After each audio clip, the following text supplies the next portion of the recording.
자, 오늘 들어갈 문장 패턴은 금지와 구별의 의미를 가진 전치사 from입니다. 그래서 이제 동사 뒤에서 A from B 형태의 문장꼴이 이어질 때, 자, 우리가 문장 패턴을 좀 파악하는 건데요. 이 from의 기본적인 뜻은요, 이 A나 B와 이 두 가지 대상의 거리를 떨어뜨린다는 게 from의 기본적인 의미입니다.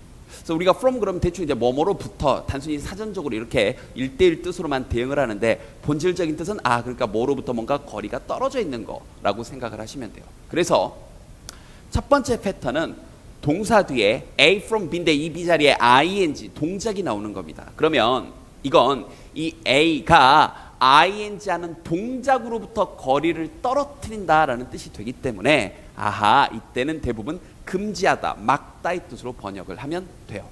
혹은 이 A from B 형태가 명사 from 명사, 이 두 명사를 떨어뜨린다라고 이해를 하면 되니까, 원래 겹쳐있던 명사, 두 가지 명사를 떨어뜨리는 거니까 우리에게 구별을 하게 해 주는 거죠. 물론 이런 문장꼴을 만났을 때 흔히 쓰이는 동사 패턴이 있기 때문에 알아두면 편합니다. 예를 들어 여기 나와 있는 prevent, keep, stop, discourage, dissuade와 같은 단어들은 A from B 형태를 주로 끌고 나오면서 뭐 하는 걸 막다라고 번역을 하시면 되는데, 이 dissuade 같은 단어는 특히나 조심해야 되는 게 사전상으로 찾아보면 설득하다라고 나옵니다. 그런데 우리가 또 설득하다 그러면 뭐 하라고 설득을 할 수도 있지만 뭐 하지 못하게 설득을 할 수 있는 거죠.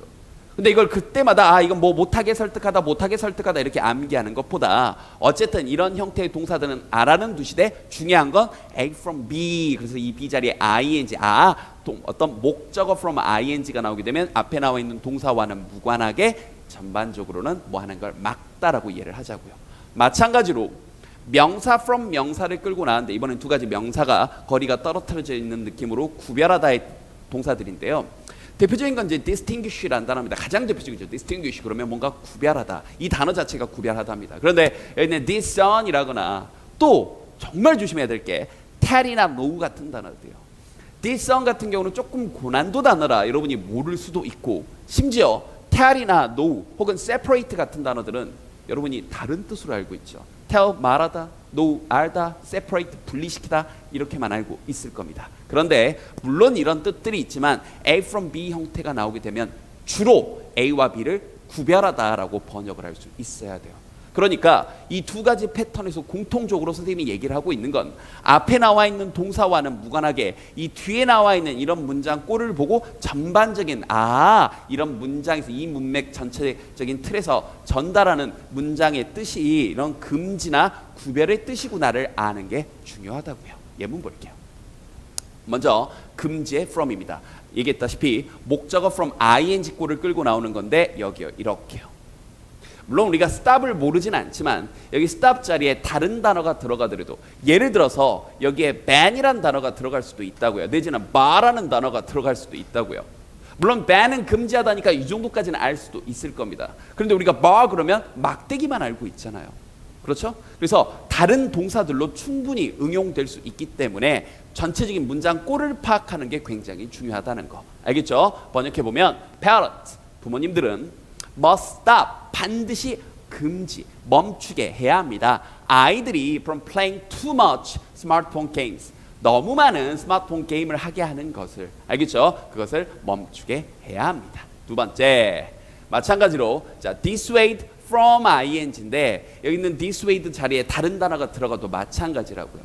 알겠죠? 그리고 여기 문맥을 오역해서 뭐 하도록 설득하다라고 오역하지 않도록 뒤에 from ing가 나왔으니까 어쨌든 못하게 하다의 뜻으로 번역을 할 수 있어야 됩니다. I tried, 나는 시도를 했다. 자, dissuade, 그녀를 막으려고, 금지하려고. 자, 뭐 하는 걸요? giving up, 포기하는 걸. 그녀의 어떤 job, 직업을, 자신이 하고 있던 일을 그만두는 것을, 포기하는 것을 못하게 설득을 하려고 노력했습니다. 이렇게요. 자, 마찬가지로 from인데 이번에는 구별의 from이었죠. 명사 from 명사를 끌고 나오는 구조였는데요. 자, 첫 번째, 이런 경우는 이제 distinguish라는 단어를 알면 끝나는 거죠. It is hard, 그건 어렵다. Distinguish from James from his twin brother Jerry. 자, 제임스와 그의 쌍둥이 형제인 제리를 구별하는 것은 어렵다인데, 앞에서도 나왔던 것처럼 이 자리에 예를 들어서 discern이라는 단어가 나왔을 때요, 여러분이 이 단어를 잘 모를 수 있다고요. 근데 이런 단어가 나오더라도 명사 from 명사니까 일단은 뭔가 구별하다 계열인가 이렇게 생각할 수 있었어야 됩니다. 알겠죠? 근데 정말 조심해야 될 게 이런 거죠. 수능에도 한 차례 나왔던 표현인데 이런 거요. 최악의 번역이 뭔지 알겠습니까? 최악의 번역. 차라리 번역을 못하니만 못하는 게 아이들은 반드시 배워야 한다. 나쁜 것으로부터 좋은 것을 아는 말이 안 되죠. 그렇죠? 얘기했다시피 노우가 나왔지만 뒤에 명사 from 명사가 나왔기 때문에 이때 노우의 뜻은요 구별하다. 그럼 이제 아이들은 반드시 배워야 하는데 구별하는 것을 즉 선과 악을 구별하는 것을 배워야 한다. 이렇게요. 알겠죠? 자, 총정리해 보자. 금지와 구별의 from. 자, 전치사 from의 기본적인 느낌은 거리를 떨어뜨리는 거였습니다. 그래서 어떤 ing하는 동작으로부터 거리를 떨어뜨리는 즉 명사 from ing 구조가 나오게 되면 금지하다의 뜻이었고요. 자, 그다음 명사 from 명사 겹쳐있던 두 가지 명사를 떨어뜨리게 되면 이건 그렇죠. 이제 떨어뜨려놨으니까 구별할 수 있겠죠. 그래서 A와 B를 구별하다라고 번역할 수 있어야 됩니다. 됐죠?